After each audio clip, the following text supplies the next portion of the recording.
นี่คือเป็นภาพบรรยากาศงานผ้าป่าปูตาบ้านนางงอยพลปลูได้ตอนเช้าวันที่18มื้อนี้ผู้ค้าปัดคำผสมก็ได้พามาชมงานผ้าป่าประจำปีพี่น้องนี่ของไทยบ้านนางงอยพลปลูแล้วมัน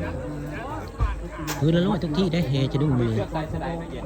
เฮจะดุ้งมื้อนี้พื้นละร้อยได้ผ้าป่าประจำปีได้ปีนึงมีเท่านึงพี่น้องนี่ผู้ค้าปัดคำผสมก็ได้มาในงานผ้าป่าประจำปีเพิ่นได้ปีนี้บ่เคยมาจักเทื่อได้ปีแรกของงานเนี่ยปีนี้ก็ได้มาอาภาพบรรยากาศในงานมื้อนี้พามาเบิ่งงานผ้าป่าประจำปีไทยบ้านนางงอยพรมปลูที่นั่นบรรยากาศคนหลายที่ได้มาหลายพอสมควรอยู่เลย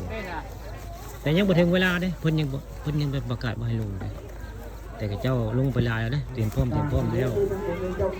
จังน้อยนี่ก็สิมีการบ้านเฮเซโมงเลยนะอันนั้นก็เฮือเพิ่งทักกันเฮือนั่นก็คนใช้กันกับว่าปูนได้เฮือนั่นก็เรียกเตรียมพร้อมตรงนั้นแหละนั่นก็ทำน้ำได้มันมองขึ้นตึกเฮไว้ง่ายเบิ่งได้เป็นตาตะยันปีนนั่นนี่ขึ้นได้เปรียได้เฮือเพิ่นก็ได้ขึ้นได้ทางน้ำ4 อันนะ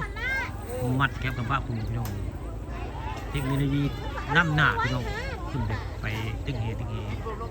อยู่หนองน้ำปูตาบ้านพลปลูมื้อนี้เทคโนโลยีเจ้าในการทันสมัยเด้เดี๋ยวใช้เวลาได้เพิ่นสิประกาศในเวลานี่เตรียมแล้วเพิ่นว่านี่เรียนทำงมได้สิฟัง เตรียมแล้วนี่อย่าพร้อมเย็นประกาศแล้วบาดเอาในการแล้วบาดเริ่มแล้วบาดนี้ได้เวลาได้บาดนี้2 โมงแล้วได้เวลาแล้วมีก็ได้เสียเงิน100เนาะพี่พงษ์มาดิมาเลยเนาะมีก็ได้เสียเงิน100ละมาดิพูหักมือปลาหมดเลยมาดิมือปลาหมดเลยยอดมันหลักนี่นะบ้าน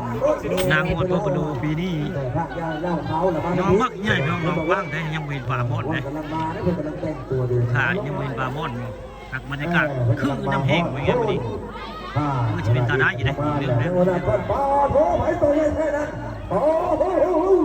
ทางไหนได้ยินตัวปลาใหญ่ยังไม่เห็นครับบรรยากาศในงานไปท่องเลยเดินทางมา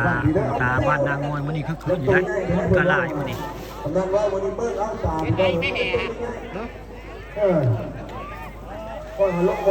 ยังไม่พาไปได้ใหญ่ได้ยังไม่เห็นอยู่